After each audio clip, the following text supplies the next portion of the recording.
भगवान की भी आंखें नम है, आंखें नम। भगवान को देखा, हाथ जोड़े पितामह ने चरणों में वंदन किया। भगवान आपका दर्शन हो गया, ये मेरा अंतिम समय है और क्या चाहिए मुझे जी।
पितामह ने कहा नहीं कैसा था, इससे अच्छा मौका शायद मेरी जिंदगी में आने वाला नहीं है। लेकिन एक बात बड़ी प्यारी कही है, एक बात पितामह ने भगवान से पूछी, भगवान मुझे अपने 70 जन्म याद है, मैंने ऐसा कोई कर्म नहीं किया जिसकी वजह से मुझे ये बाणों की सैया मिली, ऐसा क्यों हुआ मेरे साथ? मैं आपसे पूछना चाहता हूँ क्योंकि मुझे 70 जन्म तो याद है, भगवान मुझे बताइए ऐसा क्यों?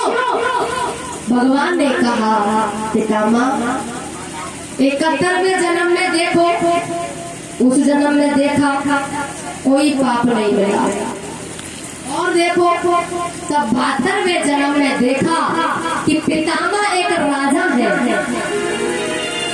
और राजा है तो जा रहे हैं रथ पर बैठकर, आगे नजर पड़ी तो देखा कि एक सांप पड़ा है, पास जाकर देखा तो वो सांप भी नहीं था, धूम हुई था श्यावड़।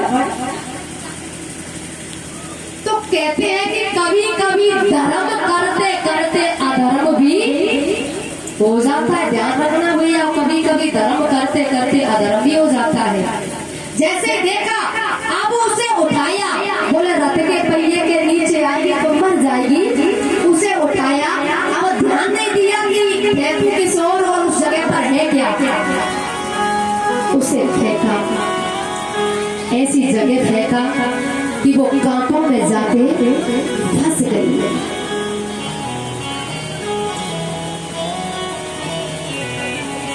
18 दिन तक वो रही, 18वें दिन उसने अपने प्राणों को त्यागा था। बाणों की सैया पर पितामह 18 दिन रहे थे।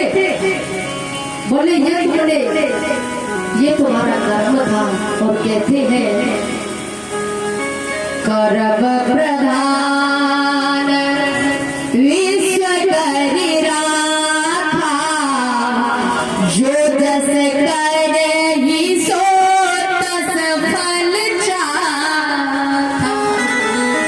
तुमने ये पाप, हालांकि तुमने धर्म किया था लेकिन वो अधर्म हो गया था, उसने छटपटा के कांटों में फंस करके अपने प्राणों को त्यागा था, इसलिए तुम्हें ये बाणों की सैया मिली।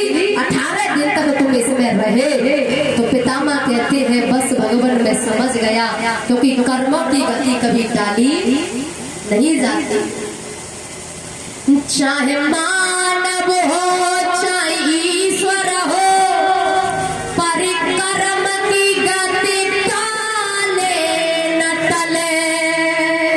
चाहे भगवान क्यों न हो, कर्म की गति को टाला नहीं जा सकता। महाराजा भगवान का दर्शन किया, बस एक बात कही है, भगवान मेरी एक पुत्री है। जैसे कहा कि मेरी एक पुत्री है, लोग दंग रह गए, बोले शादी नहीं हुई तो पुत्री कहां से आ गई? लोग बड़े आश्चर्य में बोले ये क्या बोल रहे हैं? तो पितामह देखो तो सही है, बोल क्या रहे हैं? मेरी पुत्री,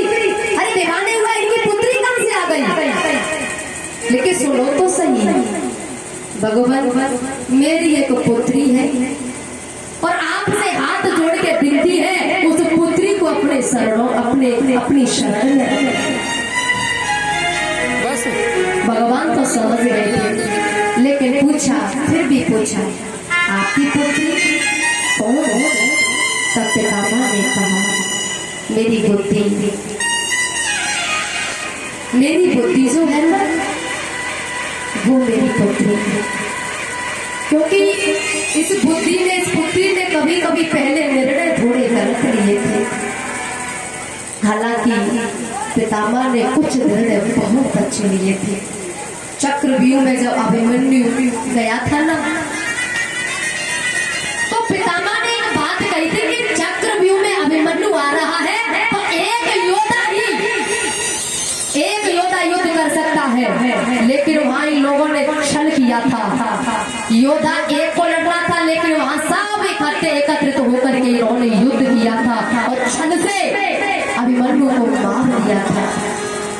लेकिन अभिमन्यु ने एक बात कही थी मरते समय, इतिहास बनेगा इसका, लेकिन इतिहास उन पन्नों में लिखा जाएगा कि तुम जैसे अत्याचारी, अरे पितामह ने कहा था कि ये योद्धा लड़ेगा मुझसे, लेकिन तुम इतने अन्यायी सब इकट्ठे होकर के लड़ रहे हो मुझसे, और मैं तो आपका बालक हूँ, आपका बेटा हूँ, मेरी उम्र क्या है, लेकिन इतने बड़े द्रोणाचार्य, कृपाचार्य, इतने बड़े बड़े योद्धा।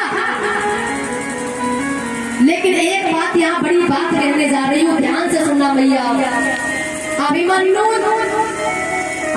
जो था ना, चक्रव्यूह को भेदना तो जानता था, लेकिन पार होना कैसे होना है ये उनको विधि मालूम नहीं थी। क्यों मालूम नहीं थी? एक दिन सुभद्रा ने कहा, महाराज सुभद्रा अर्जुन ये कथा सुना रहे थे चक्रव्यूह की। अब उस समय अभिमन्यु गर्भ में थे, तो ये बात जब चल रही थी, चक्रव्यूह भेदने तक उन्होंने कथा सुनी थी सुभद्रा ने। उसके बाद नींद आ गई, गर्भ में अभिमन्यु थे। तो एक दिन की बात, अभिमन्यु जो है उत्तरा से कहने लगे अपनी पत्नी से कि मैं तुम्हें चक्रव्यूह भेदन कैसे किया जाता है और उससे निकला कैसे जाता है। हालांकि विधि इतनी उन्हें नहीं मालूम थी, लेकिन सुनाने की इच्छा थी। उत्तरा ने कहा ठीक है सुनाइए, लेकिन कहानी बहुत लंबी है, तुम सो जाओगी तो गड़बड़ हो जाएगा। मैं नहीं चाहता मेरा आने वाला पुत्र चक्रव्यूह को भेदना तो जाने लेकिन निकलना न जाने, इसलिए बहुत लंबी कथा है। और महाराज वैसे ये कथा जो है सुनाई थी उत्तरा को, लेकिन उस समय जो अभिमन्यु गर्भ में थे, अर्जुन ने जब सुनाई थी सुभद्रा को, तो पूरी कथा ये सुन नहीं पाई थी।